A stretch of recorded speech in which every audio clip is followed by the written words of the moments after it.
فرزند زہرا یہ حالات برے ہیں۔ کاشانہ بصیرت ایک ایسا مکمل یوٹیوب چینل جس پر محروم بصارت کے لیے بالخصوص اور تمام افراد کے لیے بالعموم سینکڑوں کی تعداد میں اسلامی کتب دستیاب ہیں۔ لہذا گزارش ہے کہ آپ اپنی ذمہ داری نبھاتے ہوئے کاشانہ بصیرت کو سبسکرائب کرنے کے ساتھ ساتھ بیل آئیکن کو پریس کیجئے تاکہ آپ علم کے حصول کے ساتھ ساتھ مذہب اہل بیت کی اشاعت میں بھی اہم کردار ادا کرتے رہیں۔ کاشانہ بصیرت۔ فرزند زہرا یہ حالات برے ہیں۔ السلام علیکم ورحمۃ اللہ وبرکاتہ۔ سامعین، آپ سماعت فرما رہے ہیں رہبر معظم کی کتاب 250 سالہ انسان، ائمہ معصومین علیہ السلام کی 250 سالہ سیاسی زندگی پر ایک نظر۔ کتاب کا ترجمہ کیا ہے سید کوثر عباس موسوی صاحب نے۔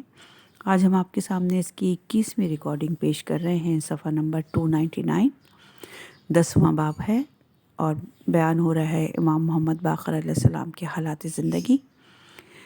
ہیڈنگ ہے امام محمد باقر علیہ السلام کی شام طلبی۔ امام محمد باقر علیہ السلام کی زندگی کے آخری ایام کا سب سے اہم واقعہ امام کی بنو امیہ کے دارالخلافہ یعنی شام طلبی ہے۔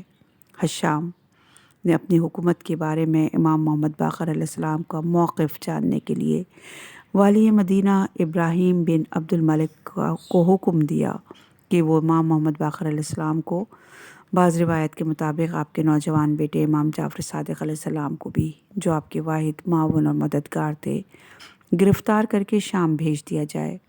امام کو گرفتار کر کے شام میں خلیفہ کے دربار میں پیش کیا گیا۔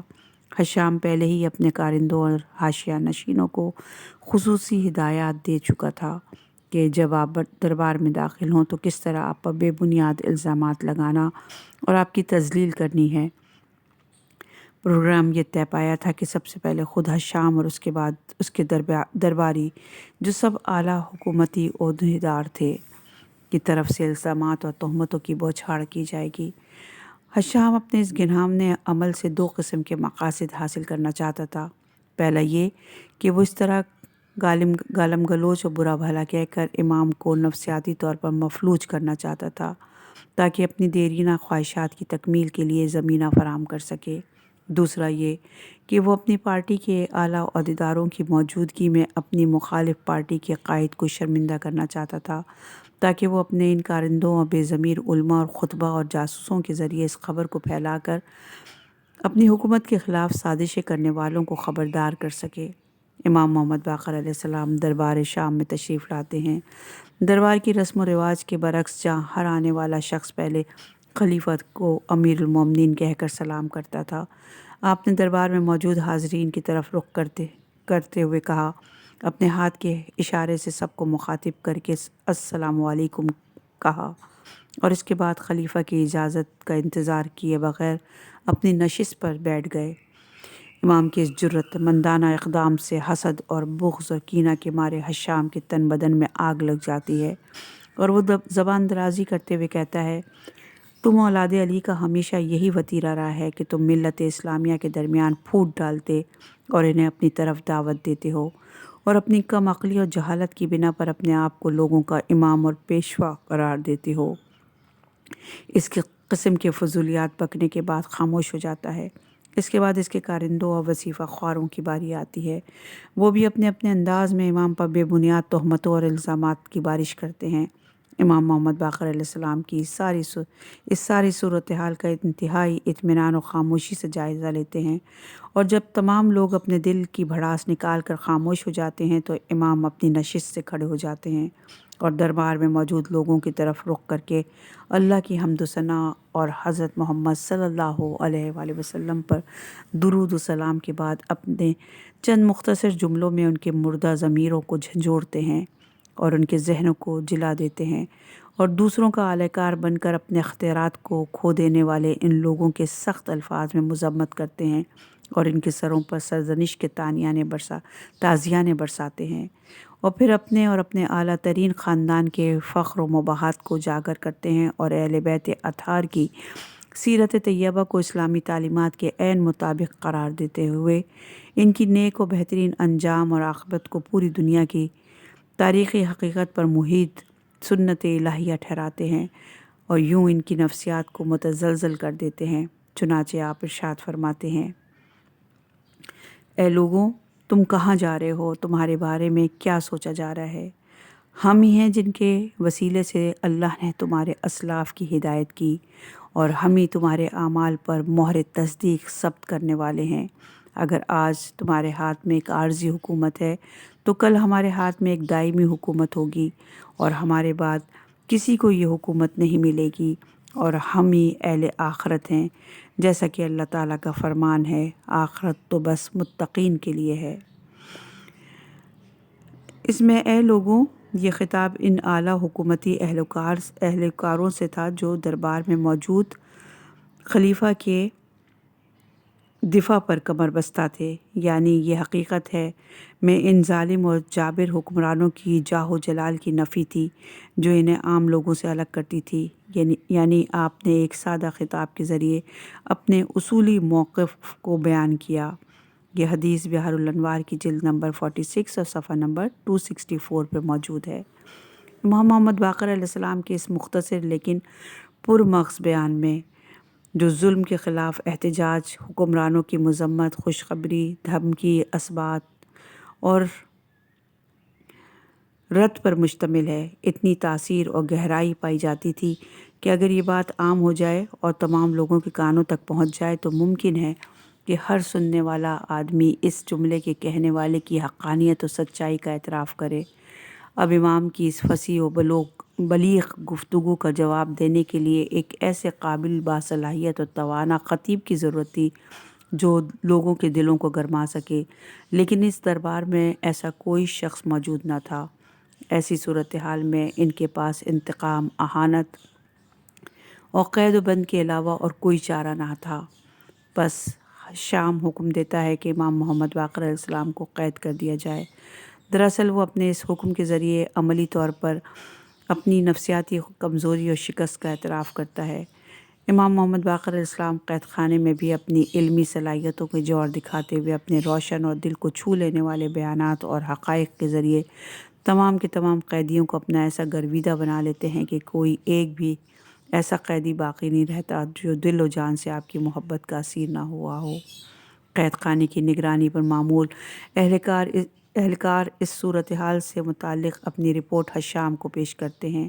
یہ بات ایک ایسی حکومت کے لیے ہے جس نے دہائیوں سے سرزمین شام کو علوی نظریات و تعلیمات سے بچا کر رکھا تھا، کسی بھی صورت میں قابل برداشت نہ تھی۔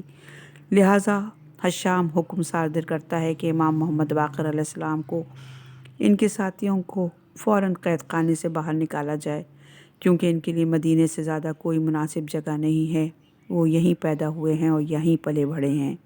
اور ساتھ ہی یہ حکم بھی صادر کیا کہ وہاں پہلے سے بھی سخت اور کڑی نگرانی رکھی جائے، اور ضرورت پڑنے پر اپنے آخری حربے کا استعمال کرتے ہوئے خاموشی سے اپنے اس حریف کو اس کے اپنے گھر اور اپنے ہی بستر پر انجام کو پہنچایا جائے، تاکہ ان پر امام کے قتل کا الزام بھی نہ لگ سکے۔ بس حشام کے حکم سے امام محمد باقر علیہ السلام کو ایک تیز ترین سواری پر جو بغیر کسی توقف کے مدینہ آپ کو پہنچا سکے، سوار کر کے مدینے کی طرف روانہ کر دیا جاتا ہے، اور دمشق سے روانگی سے پہلے ہی راستے بھر کی بستیوں میں اعلان کرایا جاتا ہے کہ حکومت وقت کے خلاف بغاوت کرنے والوں کا قافلہ ہے، لہٰذا کسی کو بھی یہ اجازت نہیں کہ ان کے ساتھ کسی قسم کا کوئی لین دین کرے یا کھانے پینے کی کوئی چیز فروخت کرے۔ بعض روایات کے مطابق شام اور مدینے کے درمیان تمام شہروں اور بستیوں میں اعلان کر دیا جاتا ہے کہ نعوذ باللہ امام محمد باقر علیہ السلام اور امام جعفر صادق علیہ السلام نے دین اسلام چھوڑ کر عیسائیت کو اختیار کیا ہوا ہے، اور یہ حدیث بحار الانوار کی جلد نمبر 46 اور صفحہ نمبر 306 پر موجود ہے۔ مسلسل 3 دن اور 3 راتوں کی زحمتوں اور سفری تکان کے بعد یہ قافلہ مدینہ پہنچ جاتا ہے۔ اسی طرح کا ایک واقعہ 19ویں صدی کے درمیان درمیانی دہائیوں کے دوران ہندوستان کی تحریک آزادی میں دیکھا جا سکتا ہے، جب مولانا سید احمد، جن کا شمار ہندوستان کے معتبر اور مذہبی علماء میں ہوتا تھا، جو برصغیر کی آزادی کی تحریک میں پیش تھے، تحریک مزاحمت کے مخالف بعض مولویوں نے انہیں وہابی کے طور پر متعارف کروایا۔ اس الزام کے لیے انہیں کسی جواز و بہانے کی بھی ضرورت نہ تھی۔ ان کا مقصد یہ تھا کہ اس محبوب، مشہور اور مجاہد شخصیت کو بے خبر اور جاہل عوام کی نظروں میں بے اعتماد اور بے اعتبار کر دیا جائے، اور اس مقصد کے لیے وہابیت کا الزام ایک بہترین ذریعہ تھا، کیونکہ ان دنوں میں حجاز اور اس کے محلقہ علاقوں میں وہابیت نے جس بربریت اور اعتقادی مسائل میں شدت پسندی کا مظاہرہ کیا تھا، اس کی تو بات ہی کچھ اور ہے۔ اس دوران اس فرقے کے استعمار کے بطن سے تازہ جنم لیا تھا، جس کی وجہ سے عالم اسلام میں وہابیوں کے بارے میں بغض اور کینہ پیدا ہو گیا تھا۔ لہٰذا وہابیت ایک ایسا الزام تھا جو محبوب ترین اشخاص کو بھی عام اور کم فکر لوگوں کی نظروں سے گرانے کے لیے کافی تھا، کیونکہ عام اور سادہ لوگ افراد نہ تو وہابیت کے بارے میں کچھ جانتے تھے اور نہ ہی ان میں جاننے کی صلاحیت تھی۔ انہیں یہ تک معلوم نہ تھا کہ وہابیت کیا ہے اور کہاں سے آئی، ان کا مقصد کیا ہے اور وہ کیا چاہتے ہیں۔ لوگوں کو کہاں پتہ تھا کہ پاک باز اور دور اندیش علماء، جنہوں نے وقت کے استعمار یعنی برطانیہ کے خلاف برسر پیکار ہو کر اپنی زندگی بسر کی ہے، کیا یہ ممکن ہے کہ وہ وہابی یعنی انگریزوں کے اعلی کار ہو سکتے ہیں؟ انہیں تو بس اتنا معلوم تھا کہ وہابی ایک غلط اور گمراہ فرقہ ہے، اور جب وہ سنتے تھے کہ یہ مجاہد علماء وہابی ہیں تو ان کے لیے اتنا ہی کافی تھا۔ مزید معلومات کے لیے کتاب ہندوستان کی آزادی میں مسلمانوں کا کردار، جو کہ خانہ فرنگ جمہوریہ اسلامی ایران سے شائع ہوئی ہے، اس میں آپ تذکرہ پڑھ سکتے ہیں۔ اس میں بھی جب امام محمد باقر علیہ السلام اور امام جعفر صادق علیہ السلام کو شام طلب کرنے اور ان پر عیسائیت کے الزام کو آج سے 100 کچھ سال پہلے ہندوستان میں پیش آنے والے اس واقعے کے ساتھ موازنہ کرتے ہوئے اپنے ارد گرد کے حالات اور واقعات کا تجزیہ کرتا ہوں، تو مجھے بڑی حیرت اور تعجب کے ساتھ عربی زبان کا یہ ادبی جملہ یاد آ جاتا ہے، یعنی ہر زمانے کے لوگ ایک جیسے ہوتے ہیں اور زمانے بھی ایک جیسے ہوتے ہیں۔ خیر، یہ پورا ایک واقعہ انہوں نے مؤلف نے تحریر کیا ہے کہ جو امام محمد باقر علیہ السلام اور پھر اس کے بعد تحریک آزادی اور اس میں جو کچھ پیش آیا اس کا ایک واقعہ نقل کیا ہے انہوں نے۔ ہم پڑھ رہے ہیں امام محمد باقر علیہ السلام کے حالات۔ اب آگے بڑھتے ہیں کہ یہ مدینہ جو ہے، یہ قافلہ جو ہے مدینہ پہنچتا ہے کس طرح، جس کے پاس اب کھانے پینے کی کوئی چیز باقی نہیں رہی تھی، یعنی یہ 3 راتوں اور 3 دن کی زحمتوں سے مسلسل چلتا ہوا یہ قافلہ پہنچتا ہے۔ اب یہ قافلہ مدینہ پہنچ گیا تو لیکن شہر کے لوگ حاکم کے ڈر سے اپنے اپنے گھروں کے دروازے بند کر دیتے ہیں اور ان کے ساتھ کسی قسم کا معاملہ کرنے اور کھانے پینے کی اشیاء تک فروخت کرنے سے گریزاں ہیں۔ امام محمد باقر علیہ السلام کے اصحاب آپ سے اپنے بھوک اور پیاس کی شکایت کرتے ہیں۔ اس وقت امام محمد باقر علیہ السلام مدینہ کے نزدیک ایک پہاڑی ٹیلے پر جا کر کھڑے ہو جاتے ہیں اور ایک دل خراش آواز کے ساتھ فریاد کرتے ہوئے فرماتے ہیں، اے مدینہ کے ستم پیشہ لوگوں، میں خدا کا وہ ذخیرہ ہوں جس کے بارے میں خدا نے فرمایا ہے، تمہارے لیے ذخیرہ خدا بہتر ہے اگر تم لوگ واقعی مومن ہو۔ یہ سورہ ہود کی آیت نمبر 86 کا ترجمہ ہم نے بیان کیا ہے، اور یہ حدیث بحار الانوار کی جلد نمبر 46 صفحہ نمبر 264 اور اصول کافی میں بھی موجود ہے۔ امام کا ہوشیاری کے ساتھ یہ بروقت اقدام حکمرانوں کی سازش کو بے نقاب اور اسے نقش برآب کر دیتا ہے۔ اتنے میں شہر کا ایک ہوشیار اور بہادر شخص کھڑا ہوتا ہے اور شہر کے فریب خوردہ اور بے خبر لوگوں کے ضمیر کو جھنجھوڑتا ہے اور انہیں اس بات سے آگاہ کرتا ہے کہ یاد رکھو، یہ اسی آواز کی صدائے بازگشت ہے جو خدا کے نبی حضرت شعیب نے اپنی گمراہ قوم کو مخاطب کر کے لگائی تھی، وہ جو اپنی اس پیام بھری آواز کے ذریعے لوگوں کو یہ سمجھانے کی کوشش کرتا ہے کہ اے لوگوں، یہ آواز جو تم سن رہے ہو یہ وہی آواز ہے جسے کئی سو سال پہلے تمہارے اسلاف نے بھی سنی تھی۔ آج تم اپنے اسلاف پر لعنت ملامت کرتے ہو کہ انہوں نے اس کو نظر انداز کر دیا تھا۔ یاد رکھو، آج تاریخ نے اپنے آپ کو دہرایا ہے۔ آج وہی آواز فضا میں گونج رہی ہے۔ آواز دینے والا بھی وہی ہے اور اس آواز کو سننے والے بھی وہی ہیں۔ موقع کی مناسبت سے اس جوان کی یہ باتیں لوگوں کے دلوں پر اثر کرتی ہیں۔ لوگ اپنے اپنے دروازے کھول دیتے ہیں اور تمام تر حکومتی سازشوں کے باوجود وہ حکومت وقت کے ایک دشمن یعنی امام محمد باقر علیہ السلام کو اپنے سینے سے لگاتے ہیں۔ اس تاریخی روایت کا آخری حصہ ایک طرف کئی جہتوں سے اس وقت تک کے پرآشوب سیاسی فضا اور گھٹن کے ماحول کی نشاندہی کرتا ہے، تو دوسری طرف بنو امیہ کی حکومت کے خلاف امام محمد باقر علیہ السلام کی سیرت اور کردار کو بھی واضح کرتا ہے۔ جب حشام کو مدینے میں پیش آنے والے اس واقعے کی خبر ملی تو اس نے حکم دیا کہ سب سے پہلے اس گستاخ نوجوان کو اس کے کیے کی سزا دی جائے۔ کسی جرت کیسے ہوئی کہ وقت کے حکمرانوں کی مرضی کے خلاف بات کرے اور لوگوں کو اتنی بڑی غفلت سے خبردار کر سکے؟ اسے اس کی خیانت کی سزا ملنی چاہیے، لہٰذا خلیفہ کے حکم سے اسے قتل کر دیا گیا۔ اس کے باوجود امام محمد باقر علیہ السلام لوگوں کے سروں پر مسلط حاکم وقت کے خلاف مسلسل جدوجہد اور قیام سے گریز کرتے ہیں۔ آپ نہ فقط تلوار ہاتھ میں نہیں لیتے بلکہ اس طرح کی جلد بازی میں اقدامات کرنے والوں کو بھی اپنی تلواروں کو نیاموں میں رکھنے اور حالات کی نزاکتوں کا بھرپور اور دل کی آنکھوں سے جائزہ لینے پر زور دیتے ہیں، یہاں تک کہ اپنی زبان کی شمشیر کو بھی اس حد تک استعمال کرتے ہیں جہاں تک ضرورت کا تقاضا ہو۔ اپنے بھائی جناب زید کو بھی جو جذبات اور احساسات کی رو میں بہہ کر صبر اور شکیبائی کھو چکے ہیں، بڑے نصیحت آمیز لہجے میں سمجھاتے ہیں اور مسلح قیام اور جدوجہد سے باز رکھنے کی ہر ممکن کوشش فرماتے ہیں۔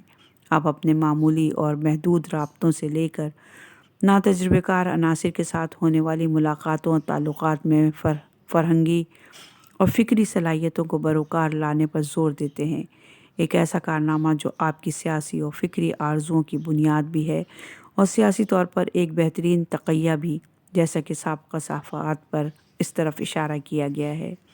آپ کا یہ حکیمانہ طرز عمل اس بات کا ہرگز موجب نہیں بن سکتا کہ اپنے چاہنے والے قریبی ساتھیوں اور تمام شیعوں کو امامت کی تحریک سے بالکل الگ کر دیں اور شیعوں کی دیرینہ خواہش یعنی اسلامی اور علوی نظام عدل کو معاشرے میں نافذ کرنے کی امنگ کو پورا کرنے کے لیے ہر ممکن کوشش اور جدوجہد کو ان کے دلوں میں ہمیشہ اجاگر اور زندہ و جاوید نہ رکھیں، یا مناسب ترین مواقع پر اس راہ کی تکمیل کے لیے مناسب اقدامات اور ان کے دلوں کو ہمیشہ کے لیے اس کی طرف راغب نہ کریں۔ اپنے چاہنے والوں کو مستقل قریب میں ان کی دیرینہ خواہشات کی تکمیل کی نوید امام محمد باقر علیہ السلام کی سیرت طیبہ کا امید بخش پہلو ہے، اور آپ کی زندگی کا یہ پہلو اس بات کی بھی غمازی کرتا ہے کہ امام محمد باقر علیہ السلام اپنے آپ کو شیعوں کی اس تدریجی تحریک میں کہاں اور کس مرحلے میں دیکھتے ہیں۔ امام محمد باقر علیہ السلام کا گھر آپ کے خاندان اور آپ کے چاہنے والوں سے کھچا کھچ بھرا ہوا تھا۔ اتنے میں ایک عمر رسیدہ شخص وارد ہوا اور سلام کے بعد کہنے لگا، اے فرزند رسول، میری جان آپ پر قربان، خدا کی قسم میں آپ اور آپ کے چاہنے والوں سے محبت اور دوستی رکھتا ہوں، اور خدا کی قسم میری یہ دوستی محبت دنیاوی زندگی کی طمع اور لالچ میں نہیں، آپ کے دشمنوں سے دشمنی اور ان سے اظہار برات اور نفرت کرتا ہوں۔ میرا یقیناً ان سے دشمنی اس لیے نہیں کہ میرے اور ان کے درمیان کوئی خون ریزی ہوئی ہے، خدا کی قسم میں آپ کے اولو الامر اور نواہی کی پاسداری کرتا ہوں اور اس بات پر مکمل بھروسہ اور عقیدہ رکھتا ہوں کہ ایک نہ ایک دن آپ کو خدا کی طرف سے فتح اور نصرت ضرور حاصل ہوگی، اور اس وقت کا شدت سے انتظار کرتا ہوں۔ کیا میرے اس عمل اور کردار کی بنیاد پر میری نجات کی کوئی امید ہے؟ امام محمد باقر علیہ السلام نے اس بوڑھے شخص کو اپنے قریب بلایا اور اپنے پاس بٹھایا اور پھر ارشاد فرمایا، اے بزرگ، ایک آدمی نے میرے پدر بزرگوار امام علی بن حسین علیہ السلام سے بھی یہی سوال کیا تھا۔ چنانچہ میرے والد بزرگوار نے فرمایا تھا کہ اگر تم اس آرزو کی تکمیل کے انتظار میں انتقال کر جاؤ تو یقیناً تمہارا حشر پیغمبر اسلام صلی اللہ علیہ وآلہ وسلم، علی ابن ابی طالب اور حسن اور حسین علیہ السلام کے ساتھ ہوگا۔ تمہارا دل ٹھنڈا، تمہاری جان کامیاب اور تمہاری آنکھیں روشن ہوگی۔ خدا کے بزرگ ترین بندوں کی آغوش اور ان کے سائے میں تمہیں جگہ ملے گی، اور اگر تم زندہ رہے تو اس دنیا میں ایک دن اپنی آنکھوں سے وہ منظر دیکھو گے جس کے دیکھنے کی سبب تمہاری آنکھیں روشن ہوگی، اور اس وقت ہمارے پہلو میں بہترین مقام اور منزل پر خود کو پاؤ گے۔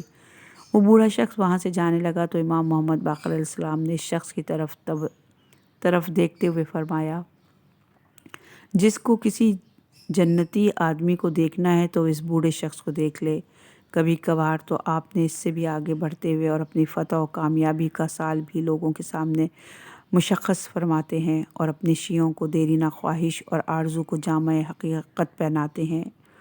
یہ حدیث بحار الانوار کی جلد نمبر 46 صفحہ نمبر 361 اور 362 پر موجود ہے۔ ابو حمزہ صومالی کہاں ہیں؟ ابو حمزہ صومالی نے کہا کہ امام محمد باقر علیہ السلام سے میں نے سنا کہ آپ فرماتے تھے، خدا نے اس کام یعنی حکومت الہیہ اور علوی نظام کے لیے 70 ہجری کو معین کیا ہوا تھا، لیکن امام حسن علیہ السلام کی شہادت پر خاک نشینوں سے ناراض ہوا اور اس کام کو 140 ہجری تک کے لیے مؤخر کر دیا۔ ہم نے اس وعدے کو تمہارے لیے نزدیک ترین شیعوں کے لیے کھول دیا، اور تم لوگوں نے اس راز کی پاسداری نہیں کی اور اسے دوسروں کو بتا دیا۔ اس لیے خداوند عالم نے اس کام کے لیے ہم سے کسی خاص اور معین وقت کا وعدہ نہیں کیا۔ یقیناً خدا جسے چاہے محو کر دیتا ہے اور جسے چاہے ثبت کر دیتا ہے۔ ابو حمزہ صومالی نے کہا کہ میں نے یہی بات امام جعفر صادق علیہ السلام کی خدمت میں عرض کی تو آپ نے فرمایا، جی ہاں بالکل ایسا ہی ہے۔ یہ حدیث بھی الکافی جلد نمبر 1 صفحہ نمبر 368 پر موجود ہے۔ نظام اسلامی کی تشکیل اور حکومت علوی سے متعلق امام محمد باقر علیہ السلام کے بیانات، وہ بھی بنو امیہ کے اس پر آشوب دور حکومت میں جبکہ ہر طرف شیعوں کے لیے زمین تنگ ہوتی جا رہی تھی، در حقیقت ایک دل انگیز خواب اور ستم دیدہ افراد اور بالخصوص شیعوں کی آخری تک و دو اور آرزو کی تکمیل کے لیے امید سحر کی حیثیت رکھتے ہیں، جسے وہ ایک یقینی اور خدا کے حتمی فیصلے کے طور پر دیکھتے ہیں، اور اسی عقیدے اور نظریے کی بنیاد پر وہ وقت کے مقتدر ترین حکمرانوں کے سامنے بھی سر تسلیم خم ہونے کے بجائے اس پرخطر راہ میں پیش آنے والے ہر طرح کے خس و خاشاک اور نشیب و فراز کا مقابلہ کرتے اور اپنی منزل مقصود کی طرف گامزن نظر آتے ہیں۔ امام محمد باقر علیہ السلام کے دور امامت کے پورے 19 سال ایک زنجیر کی مختلف لڑیوں کی طرح آپس میں جڑے ہوئے روشن اور واضح حکمت عملی کے ساتھ گزرے۔ مجموعی طور پہ آپ کے دور امامت کے یہ 19 سال یوں ایک سیدھے اور روشن راستے کی مانند گزر گئے، مگر ان 19 سالوں میں آپ نے لوگوں کو آئیڈیالوجی کی تعلیم بھی دینی تھی اور انفرادی طور پر لوگوں کی تربیت بھی کرنی تھی، جنگی حربے آزمانے تھے تو دوسری طرف تنظیم سازی اور اپنی سیاسی موقف کی حفاظت بھی کرنی تھی اور تقیہ کے اصولوں کو بھی اپنانا تھا، اور ساتھ ہی لوگوں کے دلوں میں امید کی شمع بھی روشن کرنی تھی۔ مختصر یہ کہ آپ کا 19 سالہ دور امامت سخت جدوجہد اور سنگلاخ اور دشوار راستوں کو طے کرنے سے عبارت ہے۔ یوں آخرکار آپ کی مختصر اور بابرکت زندگی اپنے اختتام کو پہنچتی ہے۔ علوی تحریک کی دیرینہ دشمن اس کے دھڑکتے دل کے خاموش ہونے پر یہ سمجھتے تھے کہ شاید اب وہ سکھ کا سانس لے سکیں گے اور شیعوں کی تبلیغات اور تعلیمات سے مکمل چھٹکارا حاصل کر کے ملک کے اندرونی اور بیرونی دشمن عناصر کا مقابلہ کر سکیں گے۔ ایسے میں اس بھڑکتے ہوئے اور جھلسا دینے والی بھٹی سے بنو امیہ کی حکومت کی بنیادوں پر آخری بجلی گرتی ہے۔ چنانچہ جس طرح آپ نے اپنی ساری زندگی بنو امیہ کے ہتھ کنڈوں کو اجاگر کرنے میں گزاری، اسی طرح اپنی رحلت کے بعد بھی اس کام کو جاری رکھنے کا پورا اہتمام اپنی حیات میں ہی کرتے ہیں۔ جس طرح آپ نے اپنی زندگی میں لوگوں کو علم و آگاہی فراہم کرتے رہے، اسی طرح اپنی رحلت کے بعد بھی اس سلسلے کو جاری رکھنے کا سامان باہم پہنچاتے رہیں۔ آپ اپنے اصحاب اور بے خبر لوگوں کی کثیر تعداد کے نام، جن میں سوچنے اور سمجھنے کی لگن تھی، ایک تازہ اور نیا پیغام بھیجتے ہیں۔ آپ کا یہ پیغام بھی آپ کی زندگی کے مجموعی حالات کی طرح بڑا پرسکون اور عمیق ہے۔ آپ کے اس پیغام سے جہاں آپ کے ساتھی اور دوسرے بہرہ مند ہوتے ہیں، وہاں آپ کے دشمنوں کی نیند میں بھی کوئی خلل واقع نہیں ہوتا۔ امام محمد باقر علیہ السلام کے تقیے کے اصول پر عمل ایک مثال ہے جو اس مخصوص دور کے عمومی حالات اور آپ کے طرز عمل کی مکمل عکاسی کرتی ہے۔ جن لوگوں نے بعد میں امام محمد باقر علیہ السلام کی زندگی کے حالات کو تاریخ کے صفحات میں قلم بند کیا ہے، وہ بھی آپ کے اس عظیم اقدام کے بارے میں، جسے آپ نے ایک مختصر حدیث کے ذریعے میں بیان فرمایا، غفلت یا لاپرواہی کا شکار ہوئے ہیں۔ کیا یہ کہا جا سکتا ہے کہ انہوں نے اس حدیث کو نہ دیکھا ہو؟ مختصر طور پر اتنی سی بات ہے کہ امام محمد باقر علیہ السلام اپنی زندگی کے آخری لمحات میں امام جعفر صادق علیہ السلام کو یہ حکم دیتے ہیں کہ آپ کی جائیداد کے ایک حصے 800 درہم کو آئندہ 10 سال تک آپ کی مجلس عزا آپ پر گریہ کرنے کے لیے خرچ کیا جائے۔ عزاداری کا مقام میدان منی ہے۔ زمان اور وقت حج کے ایام ہیں۔ چونکہ حج ایک ایسا موسم ہوتا ہے جس میں دور دراز رہنے والے ہزاروں لاکھوں افراد ایک ہی وقت میں ایک جگہ جمع ہو جاتے ہیں۔ یہ مختلف زبانوں اور رنگوں والے ہم خیال لوگ وہاں جمع ہو کر ایک ہی زبان میں اپنے رب کی عبادت کرتے ہیں، اور اسی طرح مختلف قوموں سے تعلق رکھنے والے افراد کا ایک پرچم تلے جمع ہونے کا عملی مشاہدہ کرتے ہیں۔ اگر کسی پیغام کو دنیا کے گوشہ و کنار تک پہنچانا مقصود ہو تو اس سے بہتر موقع نہیں مل سکتا ہے۔ دوسری طرف چونکہ مناسک حج چند دنوں میں متواتر اور مختلف مقامات پر انجام دیے جاتے ہیں، دیکھنا یہ ہے کہ مجلس عزا منعقد کرنے کے لیے ان میں سے مناسب وقت اور جگہ کون سی ہے۔ مکہ ایک شہر ہے جہاں لوگ پھیلے ہوئے بھی ہوتے ہیں اور مصروف بھی۔ اس کے علاوہ یہاں لوگ اعمال حج بجا لانے میں مشغول ہوتے ہیں، طواف، سعی، نماز وغیرہ وغیرہ۔ مشرات کو ٹھہرنے کی ایک جگہ ہے جہاں مجلس عزا کے لیے نہ تو وقت مناسب ہے اور نہ ہی جگہ۔ مختصر یہ کہ منی کے راستے میں واقع ایک اسٹیشن سے زیادہ کچھ نہیں۔ مختصر یہ کہ یہ منی کے راستے میں واقع ایک اسٹیشن سے زیادہ کچھ نہیں ہے۔ عرفات اگرچہ دن کے وقت ٹھہرنے کی جگہ ہے، لیکن یہاں بھی ایک مختصر مدت یعنی صرف ایک دن کا قیام ہے۔ وہ بھی صبح کے وقت تھکے ہارے پہنچ جاتے ہیں اور پھر عصر کے وقت وہاں سے اپنی اگلی منزل کی طرف روانگی کی تیاری ہوتی ہے۔ بس اس کام کے لیے سب سے بہترین جگہ منی ہے، جہاں پر عرفات سے واپسی پر حجاج کرام مسلسل 3 دن تک ٹھہر جاتے ہیں۔ لہٰذا حجاج کرام کے لیے ایک دوسرے سے واقفیت حاصل کرنے اور آپس میں درد دل بیان کرنے کے لیے یہ مناسب ترین جگہ ہے۔ کیونکہ اس دوران کون حاجی ایسا ہے جو دن کو مکہ جا کر خانہ کعبہ کی زیارت کرے اور رات کو دوبارہ منی آنے کی زحمت برداشت کر سکے؟ لہٰذا حجاج کرام کے لیے ہر محفل، ہر کاروان اور ہر اجتماع کے پاس جا کر ملنے کا یہ بہترین اور مناسب وقت ہوتا ہے۔ فطری طور پر تمام لوگوں کو اس مجلس عزا کے بارے میں پتہ چلتا ہے جو ہر سال ان 3 دنوں کے درمیان اسی مقام پر منعقد کی جاتی ہیں۔ آہستہ آہستہ دنیا بھر کے لوگوں کو پتہ چلنے لگا کہ کئی سالوں سے اہل مدینہ یعنی اسلام کا اصلی مرکز اور صحابہ کرام، فقہائے اعظام اور محدثین اکبار کا مسکن کا ایک گروہ ہر سال انہی ایام میں یہاں پر ایک مجلس عزا برپا کرتا ہے۔ مگر کس کے لیے؟ اسلام کی ایک جانی پہچانی شخصیت یعنی امام محمد باقر علیہ السلام کی یاد میں، خاندان پیغمبر اکرم صلی اللہ علیہ وآلہ وسلم سے تعلق رکھنے والے ایک عظیم انسان کی یاد میں، تمام فقہائے کرام کے سردار اور محدثین اعظام کے استاد اور فقہ اور حدیث سے تعلق رکھنے والے تمام دانشمندوں کے استاد کی یاد میں، یہ لوگ کیوں اس طرح مجلس برپا کرتے ہیں؟ کیا وہ اپنی طبعی موت یعنی رحلت نہیں کر گئے تھے؟ کس نے اسے قتل کیا؟ کیا زہر دیا تھا؟ اور کیوں؟ انہوں نے کیا کیا تھا؟ ان کا قصور کیا تھا؟ وہ کیا کہہ رہے تھے؟ کیا ان کا ایک خاص دعویٰ اور نقطۂ نظر تھا؟ کیا وہ لوگوں کو اپنی طرف دعوت دے رہے تھے؟ کیا وہ خلیفہ وقت کے لیے خطرہ تھے؟ وغیرہ وغیرہ۔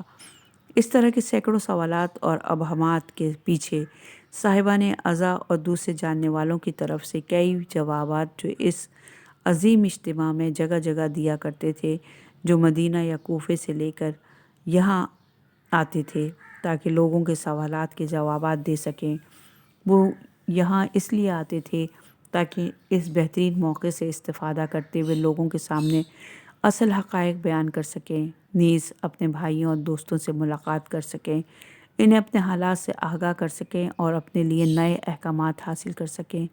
خلاصہ یہ ہے کہ اس مجلس کا مقصد اس زمانے کے اس تبلیغاتی مرکز کے سینکڑوں ذرائع سے شیعت کی تبلیغ اور نشر و اشاعت تھا۔ یہ امام محمد باقر علیہ السلام کا کامیاب منصوبہ تھا، جو آپ کی رحلت کے بعد جہاد کا منصوبہ ہے، اور یہ ہے وہ بابرکت ہستی کہ جس کی زندگی بھی خدا کے لیے تھی اور موت بھی خدا کے لیے ہے۔ سورہ مریم کی آیت نمبر 31 سے لے کر 51 تک میں ارشاد باری تعالیٰ ہے، اور میں جہاں بھی ہوں میرے وجود کو خدا نے بابرکت قرار دیا ہے۔ ان پر ہمارا سلام جس دن وہ پیدا ہوئے اور جس دن انہیں موت آئی اور جس دن وہ دوبارہ زندہ اٹھائے جائیں گے۔